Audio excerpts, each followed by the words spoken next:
In the heart of Port Blossom, a coastal city where the salty air mingled with the scent of exhaust and blooming jasmine, sat a small cafe called the Daily Grind. It wasn't fancy, not like the sleek, chrome-and-glass places popping up downtown. This was brick and worn wood, the kind of place where the mug remembers your hands. And behind the counter, moving with a quiet, practiced grace that belied his years, was Elias Thorne. Elias wasn't just a barista. Not really. At 70-something, with a roadmap of wrinkles around eyes that missed nothing, he was more an institution. His days unfolded like a well-worn map, the pre-dawn walk while the city slept, the unlocking of the cafe door, the rhythmic hiss and sigh of the espresso machine coming to life. Making coffee was a meditation now, a predictable comfort in a world that had held too many sharp, unpredictable edges. But the quiet of his life in Port Blossom was also a cavern, sometimes echoing with the silence of his small apartment. Eleanor. 5 years gone. The space beside him in bed, the empty chair across the dinner table, the conversations that used to fill the air, they were ghosts he lived with daily. His children were good people, busy building their own lives miles away in Capital City. They called, they visited when they could, but it wasn't the same. The profound, bone-deep ache of loneliness was his constant companion. It settled in his shoulders when he stood at the counter, a subtle weight no one else saw. He poured coffee, exchanged pleasantries, smiled, but inside, there was a vast, unoccupied territory. This cafe, this routine, it was an anchor. It gave him somewhere to be, something to do. But it couldn't fill the quiet. People saw a kindly old man, steady hands pouring their morning fix. They didn't see the tension sometimes held in those hands, the almost imperceptible scan of the room he did every time the bell above the door chimed. They didn't see the flicker in his eyes when a loud noise startled him, a fleeting shadow of a past he rarely spoke of. His movements were economical, precise, wiping down counters, arranging pastries, movements that spoke of efficiency born not in a bustling cafe, but somewhere far, far more demanding. He wore the apron of the Daily Grind, but beneath it lay the ghost of a different kind of uniform. A life lived where the stakes were immeasurably higher. This quiet harbor in Port Blossom felt a universe away from the jungles and chaos that had forged him. It was a deliberate choice, this simple existence. A hard-earned peace. But even in the calmest waters, currents run deep. And sometimes, the past isn't content to remain buried. A quiet life, yes. But how long could tranquility last when the embers of a hidden fire still glowed just beneath the surface? Okay, let's pull back that curtain. That quiet facade Elias Thorne wore? It wasn't just age, it was a deliberate coat of paint over something far rougher, forged in a fire most people only see in movies. To understand the man behind the counter at the Daily Grind, you had to go back. Way back. To a place where the air was thick with heat and the stench of decay, where every shadow could hold a threat. He was young then, barely more than a kid, but the military churned kids into something else. Something hard. Especially if you ended up in a unit like the Talon Unit. Yeah, you haven't heard of them. That was the point. Their training wasn't about parade grounds and shining boots. It was about breaking you down in the jungle, stripping away everything comfortable, everything human almost, until all that was left was instinct, discipline, and the absolute, non-negotiable will to survive and protect the guy next to you. They taught you to move like a ghost, hit like a hammer, and think like a predator. It was brutal. Pure hell, honestly. Push past the pain. Push past the fear. Because if you didn't, someone didn't make it home. It was that simple. And that terrifying. The war itself, that was a different beast. Training was structured chaos, the war was just chaos. Days blurred into weeks, marked by patrols, the sickening crack of distant rifles, the terrifying close calls that left you shaking hours later. He saw things that clawed at your sleep for decades. Lost men. Good men. The bond forged in that kind of fire, that shared nightmare, it was thicker than blood. You learned to read your comrades with a glance, to anticipate their moves, because your life depended on it. Their lives depended on you. That kind of duty doesn't just fade away. It becomes part of your DNA. And the skills. Oh, the skills. They weren't about being the fastest or the strongest, not always. They were about efficiency. Control. Knowing precisely where to strike, or more importantly, where not to strike, to incapacitate without ending a life. Hand-to-hand wasn't a sport, it was a necessity, often quiet and brutal. Restraint techniques? Essential. Capturing an enemy, controlling a volatile situation without pulling a trigger, that required a different kind of mastery. He practiced them endlessly, the muscle memory etched deep into his sinews. Like tying his shoes. Or, well, making a latte, he supposed. Funny how life circled around. That intensity, that constant vigilance, that unwavering sense of duty to the person beside you, it was the polar opposite of the quiet, solitary battle against loneliness he fought now. One was external, loud, deadly. The other, internal, silent, a slow erosion. Yet, the resilience learned, the discipline hammered in, the quiet readiness, they didn't just vanish when the war ended. They were simply rechanneled. Lying dormant, perhaps, under the surface of the gentle old man. A deep well of capability, a protective instinct that had been honed to a razor's edge. It was all still there. A powerful, quiet force. Waiting. Just waiting. But the peace, that carefully constructed veneer of normalcy Elias had built, was fragile. Like a single pane of glass between a quiet room and a howling gale. And the gale, in this case, arrived on the sunny terrace of the daily grind. The terrace was a simple addition, a few tables and chairs outside, a striped awning offering shade. It was a popular spot, especially on days like this, with the port blossom sun warming the pavement. The rules were clear, neat little signs on each table, a larger one by the door, non-smoking area, by city ordinance. A simple rule, really. For everyone's comfort. Not exactly the Geneva Convention, but still. A rule. Then they showed up. 3 of them. Young guys, mid-20s maybe, swagger in their step and loud, booming voices that cut through the gentle cafe chatter. They weren't regulars. Elias noticed that immediately. He noticed everything. The expensive trainers, the careless way they sprawled into chairs, taking up too much space. He noticed the instant tension they brought with them, the way conversations hushed slightly at nearby tables. They laughed, too loud, about something that clearly wasn't funny to anyone else. And then the air changed. One of them, the one with the perpetually smirking face, maybe the leader, Elias thought with a familiar, internal assessment, pulled out a pack. Jake, the others called him. He tapped a cigarette out, stuck it in his mouth, and lit it with a flourish, exhaling a plume of acrid smoke directly towards the open cafe door. Right under the sign. Sarah, the young woman who managed the day shift, was the first to react. She was good-natured, earnest, but you could see the flicker of nerves in her eyes as she approached their table.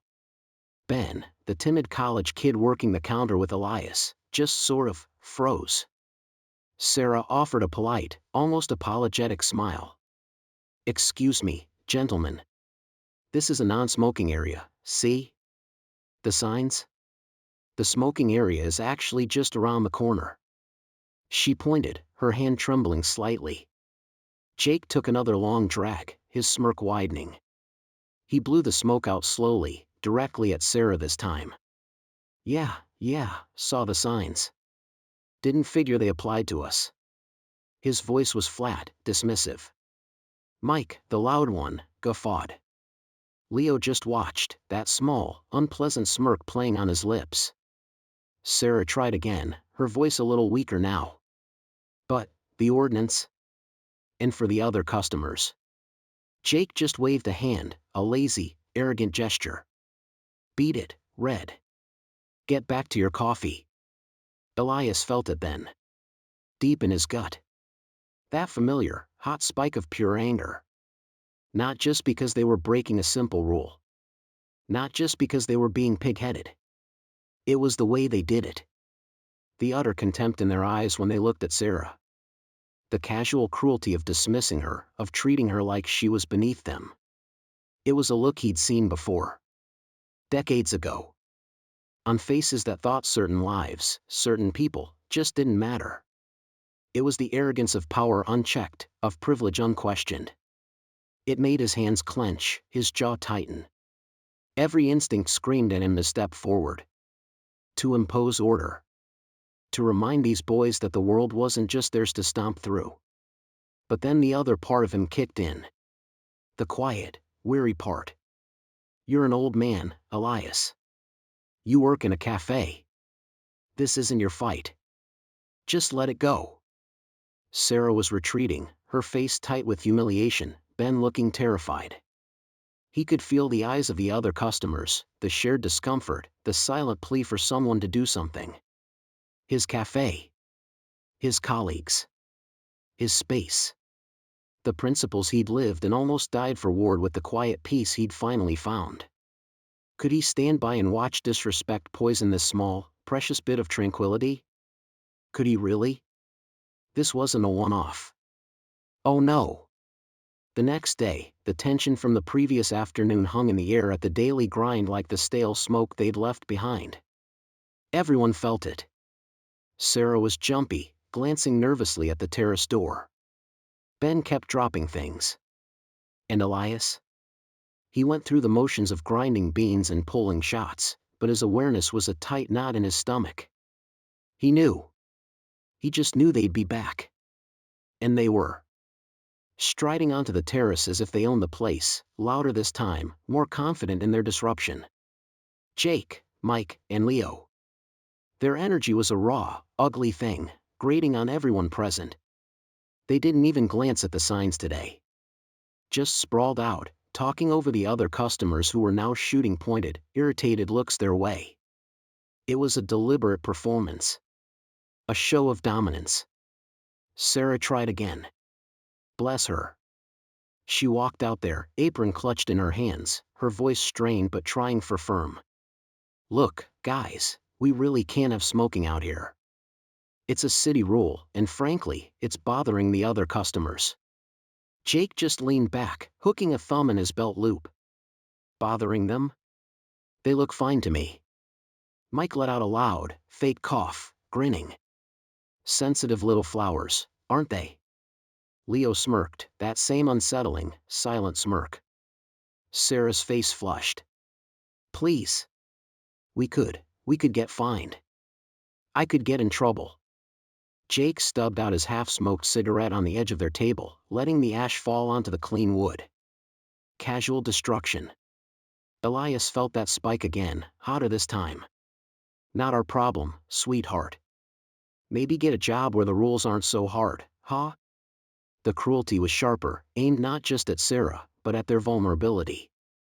Ben actually flinched behind the counter. Other customers started packing up their laptops, their books. The cafe's peaceful morning was being systematically dismantled. And Elias watched, his jaw tight, the familiar military calm fighting a furious, internal battle. This wasn't about coffee or cigarettes anymore. This was about territory. About power. About whether a few loud, entitled boys could walk over everyone else just because they felt like it. It was the disregard. That was the kicker. The absolute, total disregard for anyone but themselves. It felt like a physical blow, reminding him of other times, other places, where lives were deemed disposable by people who held all the cards. Then it happened. Jake, still smirking, picked up his half-full glass of iced latte. He looked directly at Elias Thorne, standing by the espresso machine, his face carefully neutral. Jake met his gaze, a challenge in those smirking eyes. And slowly, deliberately, he tipped the glass. The milky brown liquid cascaded over the table edge, splashing onto the pavement at their feet. It spread like a stain, a mocking little puddle. Jake set the now empty glass down with a clatter. He pointed a finger, not at Sarah, not at Ben, but at Elias. His voice, loud enough for everyone to hear, dripped with contempt. Hey, old man. Get over here and clean this mess up. That's what they pay you for, right? Wiping up after us. Something inside Elias Thorne snapped. Clean it up? Wiping up after them? The sheer, bald humiliation of it. Worse than any enemy he'd faced. In the jungle, the threat was to your life, but your dignity, your purpose, were intact. You fought. You defended. This was an attack purely on his worth, his humanity. Get over here, old man. The words echoed, twisted, in his mind, merging with the arrogant sneers of officers who saw him and his unit as expendable tools. Wiping up. He saw, in a blinding flash, his younger self crawling through mud, not cleaning, but fighting, bleeding, earning his right to exist.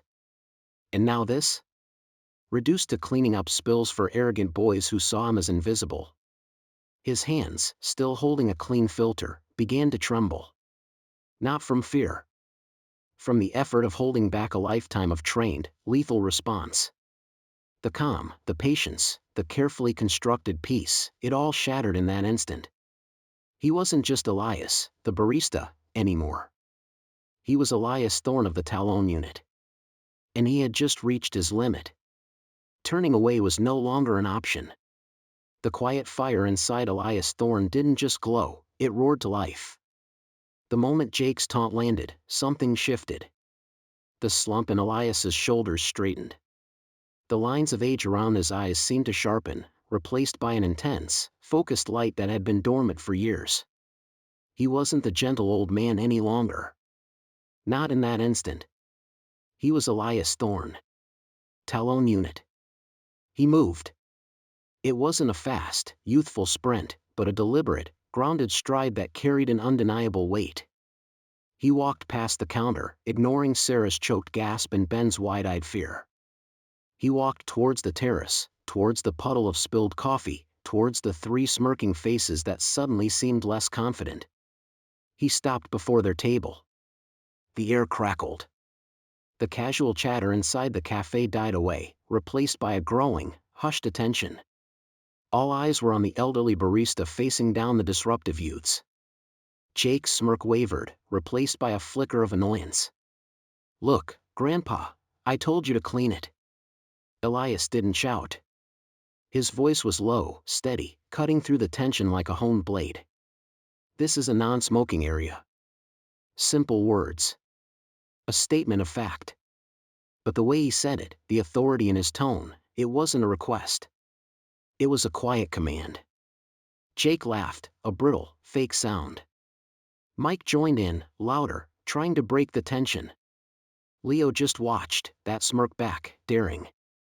"Oh, the old man's gonna lay down the law? What are you gonna do, serve us a strongly worded latte?" Jake started to stand, maybe to shove Elias, to escalate physically. He reached for the cup on the table, perhaps intending to spill the other half deliberately now. Bad move, kid. Really bad move. Elias didn't hesitate. Didn't pause. It was pure, unthinking instinct, muscle memory forged in hellish training in countless real-world applications. Faster than anyone expected from a man his age, his hand shot out. Not a strike. A grab. A precise, almost delicate grip on Jake's wrist as he reached for the cup. And then, the application. The technique had a name in the Talon Unit drills, the serpent's coil. It looked simple. A twist, a shift of balance, leverage applied to a joint. Elias didn't put his full weight into it, didn't need to. Just enough. A precise, controlled pressure point. Jake's eyes went wide with shock. The smirk vanished, replaced by pure, unadulterated pain. A choked cry escaped his lips. His knees buckled involuntarily, bringing him down towards the wet pavement where his coffee lay spreading. His arm was locked, twisted at an angle that wasn't broken, not physically, but felt like fire was running through his veins. He was trapped, utterly and completely, by a man who looked like he should be struggling with arthritis. Mike and Leo scrambled to their feet, startled and enraged. "Hey! What the hell, old man?" Mike yelled, starting to move around the table towards Elias. Elias didn't even look at him. His eyes remained locked on Jake's contorted face, maintaining the hold. But his voice, still quiet, carried across the terrace, filled with a chilling, unwavering authority that stopped Mike in his tracks. "Stand down." Elias met Mike's eyes briefly, then swept his gaze over Leo, then the hushed crowd. This old man served in the Talon Unit. "I can handle all three of you without breaking a sweat." The air froze. The declaration, delivered with such calm certainty, silenced the terrace. Talon Unit? What even was that? But the way he held Jake, helpless, grimacing, left no doubt this wasn't an empty boast. Sarah gasped, her hand flying to her mouth. Ben stared, pale. The other customers watched in stunned silence, a mix of shock, confusion, and a dawning, unexpected awe on their faces. This wasn't violence. This was control. Absolute, terrifying control. The gentle barista was gone. In his place stood a predator who had just reminded everyone that capability doesn't necessarily fade with age. Jake groaned, the pain in his wrist a sharp, undeniable reality. Mike and Leo stood frozen, caught between rage and disbelief. The spilled coffee seemed irrelevant now. The real mess was the confrontation, the challenge that had just backfired spectacularly. What happened next? The air on the terrace hung thick and silent. Jake, still held in the serpent's coil, gasped, his face pale. Mike and Leo were statues of stunned disbelief. Elias Thorne held the moment, his grip firm, his eyes steady. He wasn't the barista anymore, not fully. But the raw, unyielding force of the veteran began to temper, shifting from pure control to something else. Something deliberate. His voice, when he spoke, was quiet, carrying only to the three young men. "All right," he said, and the single word cut through the tension. He eased the pressure just enough to allow Jake to stand shakily, but he didn't release the wrist completely. "Here's how this goes. You've got two choices." He glanced towards the street, then back at them.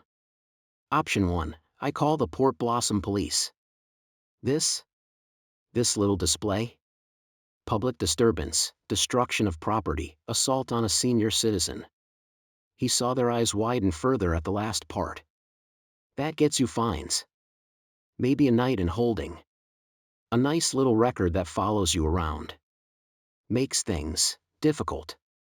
Job applications, travel. You understand?" He saw the fear dawn, stark and real, stripping away the last vestiges of their arrogance. The swagger evaporated.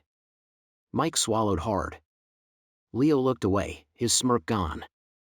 "Option 2, Elias continued, his voice softening slightly, but losing none of its edge. You clean this up. Every drop." He nudged Jake's held wrist towards the spilled latte. "And then, you apologize. Sincerely. To me, to Sarah, to Ben, and to the customers you've disrupted." He watched them. The calculation in their eyes. Jail time, records, or cleaning up a spill. The choice was obvious. Jake, rubbing his wrist, his face a mask of pain and humiliation, was the first to nod, a jerky, reluctant movement. We'll clean it." Mike and Leo echoed the sentiment quickly. "Yeah. Clean it up." Elias released Jake's wrist entirely. It was still a moment of profound vulnerability for the young men. Sarah, her initial shock giving way to a hesitant helpfulness, rushed to grab paper towels and rags. Ben followed, looking bewildered but obedient. The young men knelt awkwardly on the wet pavement, mopping up the sticky mess they'd created. It was a clumsy, humbling act performed under the silent, watchful eyes of the cafe's patrons. No longer swaggering, just cleaning. The physical act a stark symbol of their deflated pride. When they finished, faces flushed with exertion and embarrassment, they stood. Elias beckoned to the clean table next to where they'd been. "Sit." They hesitated for a second, then obeyed, like scolded children. Elias pulled up a chair too, positioning himself at their eye level. Sarah and Ben lingered near the counter, and slowly, tentatively, a few other customers drifted closer, drawn by the quiet aftermath of the drama. Now, Elias said, his voice low, conversational again, but with a new depth. The apology. Jake took a deep breath, avoiding Elias's gaze. Look, Mr. Thorne. Grandpa. He stumbled over the address, clearly rattled. We're really sorry. About the smoking. About being loud. About this. He gestured vaguely at the now clean pavement. And about what I said. To you. It was out of line.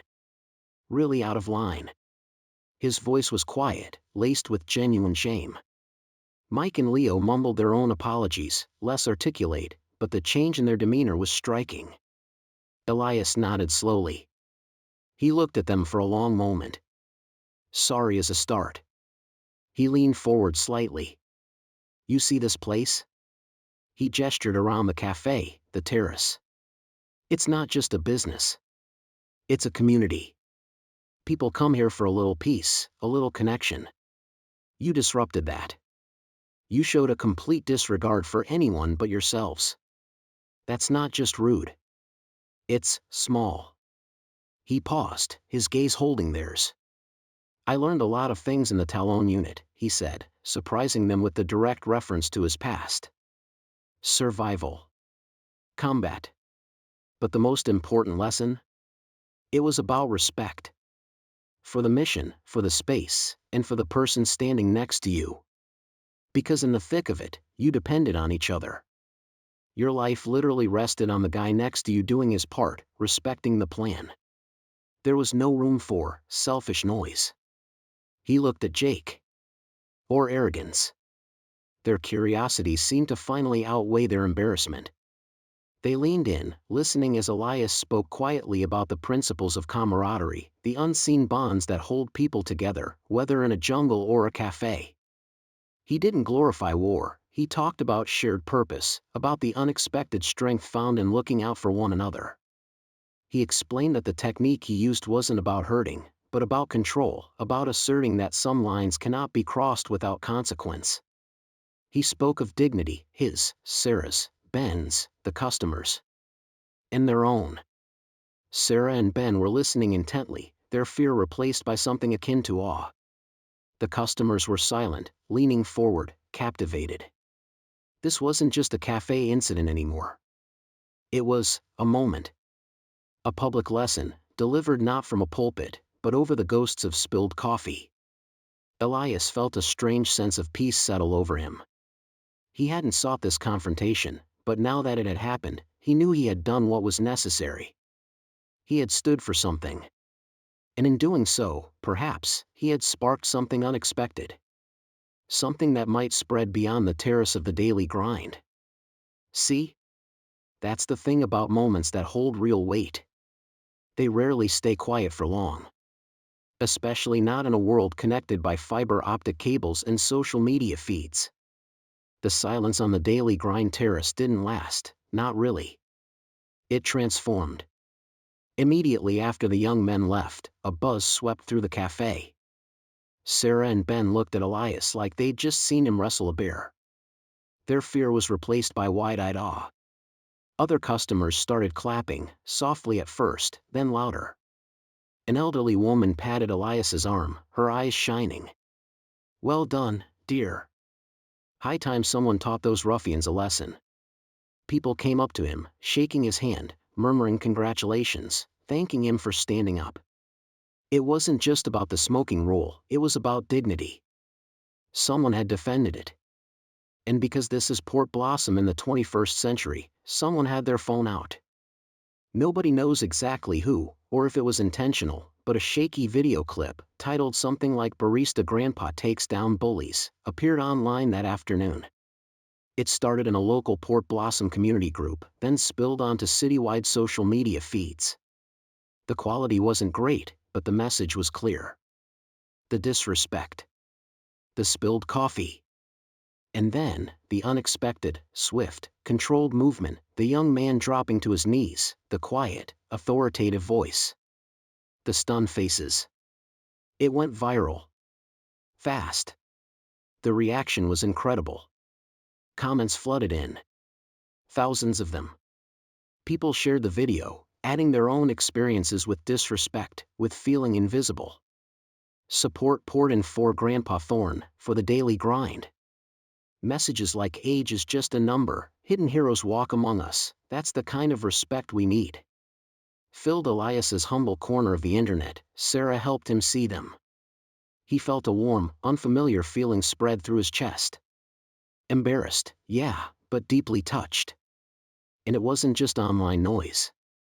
People started coming to the cafe because of it. Customers from across Port Blossom, some from out of town, drawn by the story.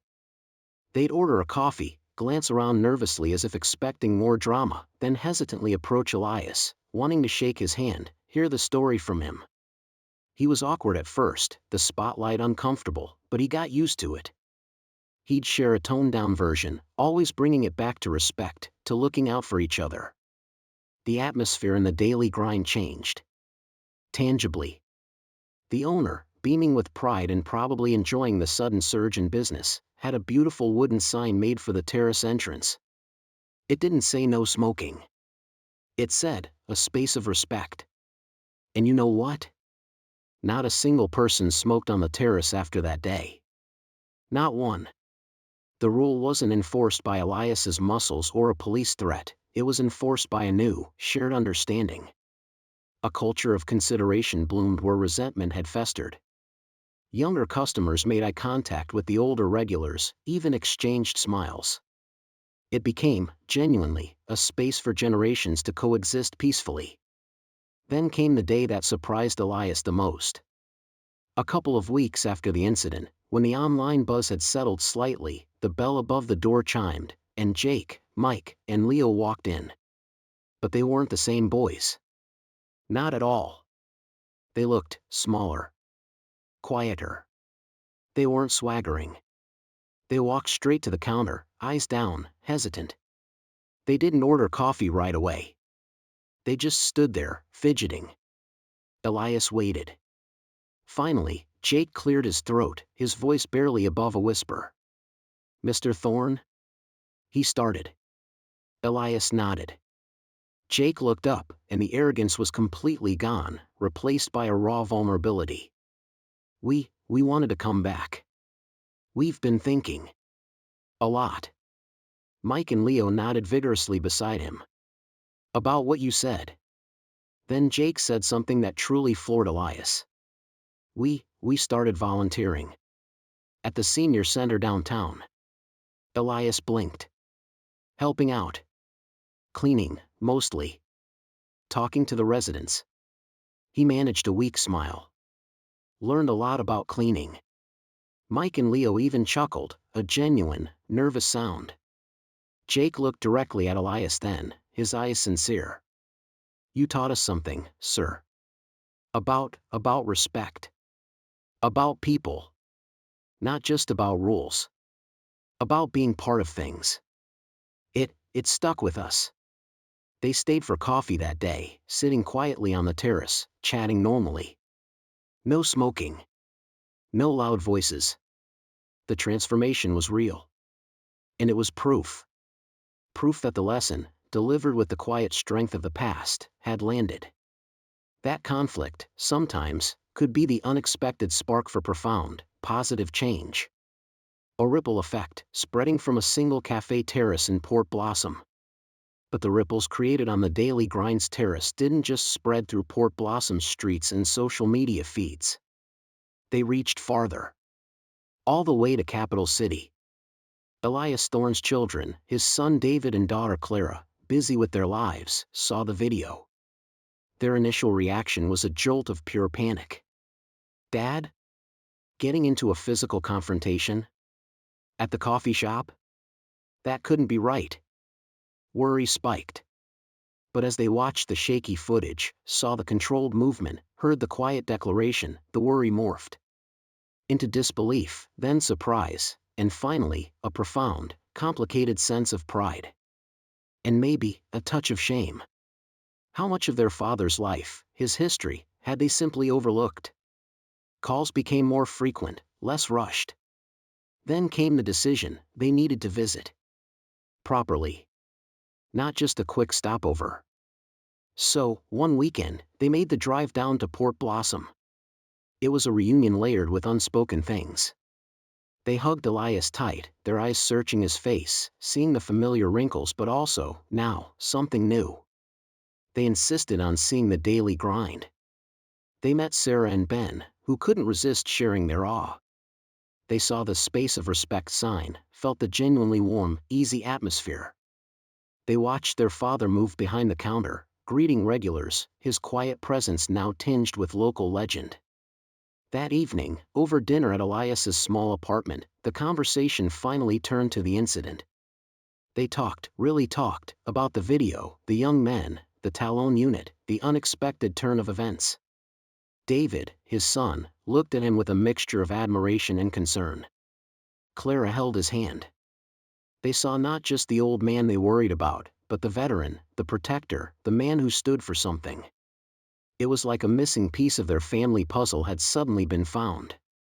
And then came the question Elias had expected, delivered hesitantly, full of love and perhaps that touch of guilt over lost time. "Dad," David started, looking from Elias to Clara. "How about you come live with us? In Capital City? We have space. We could see you every day. We worry." Elias looked from one child to the other, a soft smile on his face. The offer was sincere. Comforting, even. The loneliness, yes, it was still there sometimes, a dull ache that the bustle of the cafe couldn't entirely erase. Living closer, seeing them daily, it was tempting. The easiest path. But he shook his head gently. "Thank you," he said, his voice thick with emotion. "Both of you. That means more than you know." He paused, gathering his thoughts. "But I found something here." He gestured vaguely towards the window, towards the sleeping city of Port Blossom. "After your mother passed, there was just quiet. Emptiness." He saw their eyes cloud with understanding. "This cafe, these people, what happened here, it gave me purpose." He looked at them, his eyes clear. "My work feels meaningful. And the connections I've made, they're precious. This isn't just a place where I work. It's a place where I belong now." The conversation shifted. Not about him moving, but about them visiting more. About closing the distance, not by relocating, but by recommitting.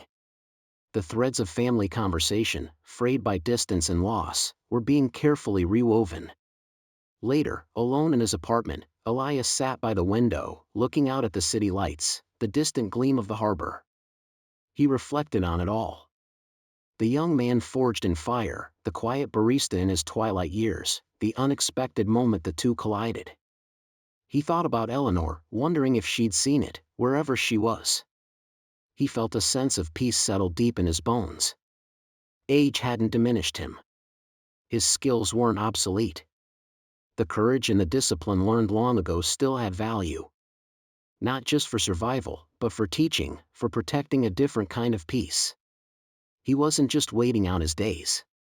He was living them. He had found his purpose anew, not despite his past, but because of it. He was Elias Thorne. Veteran. Barista. And someone the world, in its own messy way, still needed. The peace that settled over Elias Thorne wasn't just the quiet of his apartment or the rhythm of the cafe. It was the deep, hard-won peace of a man who had come full circle. His journey, from a lonely veteran hiding in plain sight to an unexpected hero, a teacher, and a symbol of respect in Port Blossom, was a powerful reminder. This wasn't a story about violence. It was a story about what lies beneath the surface. About the fact that you truly, absolutely, never know a person's history, their capabilities, or the fire that burns within them just by looking. Elias Thorne looked like a gentle old barista. He was a gentle old barista. But he was also a highly trained operative from the Talon Unit, a man who had faced down threats far greater than 3 arrogant kids on a cafe terrace.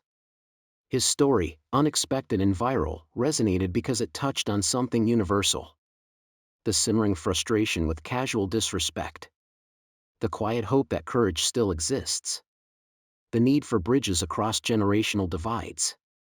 It highlighted that older people aren't just figures to be dismissed or ignored, they carry a wealth of experience, wisdom, and yes, sometimes, unexpected strength. They have lessons to teach, not from textbooks, but from lives lived, often through incredible challenges. The transformation of Jake, Mike, and Leo was perhaps the most powerful ripple. They weren't just scared into submission, they were reached. The conversation, the shared vulnerability of hearing a veteran's truth, sparked something real in them. Humility, apology, and ultimately, action in the form of volunteering, that's not a small change. That's life-altering. It shows that respect isn't just about demanding it, it's about demonstrating what it truly means and how its absence harms everyone. And that's the lasting legacy here, isn't it? Not just one old man's moment of standing up, but the ripple effect it created. How one seemingly small act of courage, born of a lifetime of discipline and a refusal to let disrespect win, could transform a cafe, spark conversation across a city, and even change the trajectory of 3 young lives. It makes you think. How many hidden stories walk among us every day? How many opportunities do we miss to offer or demand respect? How much potential for positive change lies dormant, just waiting for a spark? Perhaps the most important lesson from Elias Thorne, the veteran barista of Port Blossom, is this: true strength isn't about dominance or force. It's about integrity, the quiet power of standing for what's right, and the profound impact one person can have simply by refusing to be invisible. It's a legacy built not in stone, but in the changed atmosphere of a cafe, the humbled hearts of a few young men, and the reminded spirit of a community. A powerful, uplifting reminder that a righteous spirit, no matter its age, can still change the world, one cup, one conversation, one act of courage at a time.